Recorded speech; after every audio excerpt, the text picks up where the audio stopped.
हम लोगों को मिलते क्यों नहीं है? क्योंकि हमारे अंदर विश्वास युक्ति भक्ति नहीं है। एक बाबा जी निकल रहे थे, एक व्यक्ति ने कहा, ए बाबा जी ठहरो, ऐसे ही फ्री फोकट का इधर उधर खाते फिरते हो कि कुछ आता भी है? बोले क्या कहते हो, क्या है तुम्हारे मन में? बोले तुमने भगवान को देखा है जिसके नाम पर इतना भटकते रहते हो? बोले हाँ देखा है। बोले तुमने देखा है तो हमको भी दिखाओ।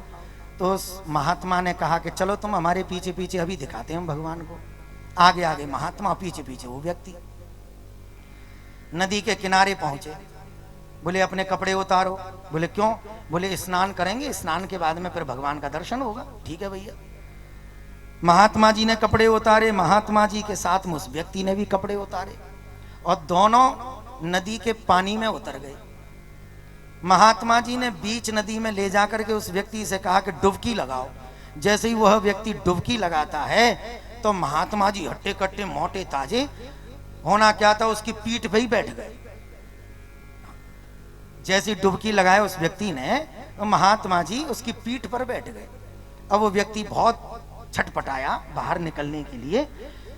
जैसे ही महात्मा जी को पता चला कि अब ये मरने वाला है, तो उसकी पीठ से उतर गए और ऐसे तैसे छटपटा करके भागा और किनारे पर जाकर के महात्मा को खरी खोटी सुनाई। अरे महात्मा, तुम यहाँ पर मुझे भगवान को दिखाने लाए थे कि मारने लाए थे? तो महात्मा जी कहते हैं मैं तो तुझे भगवान का दर्शन ही करा रहा था। बोले ऐसे कोई दर्शन होते हैं?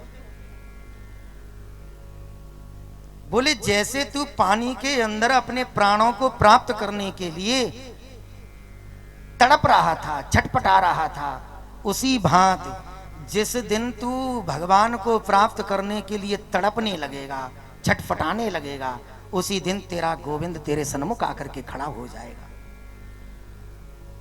तेरे अंदर वो भावना ही नहीं है, तू संसार के लिए रो रहा है। जिस दिन भगवान के प्रति विश्वास युक्ति भक्ति बैठ गई, उस दिन भगवान को तुम्हारे दरवाजे पर आना पड़ेगा। विश्वासम फलदायकम। हजारों कथाएं सुन लो, लेकिन जब तक तुम्हारे हृदय की गति नहीं बदलेगी, जब तक तुम्हारे मन में निर्मलता नहीं आएगी, तब तक तुम्हारे हृदय में और तुम्हारे सन्मुख भगवान प्रकट होंगे ही नहीं।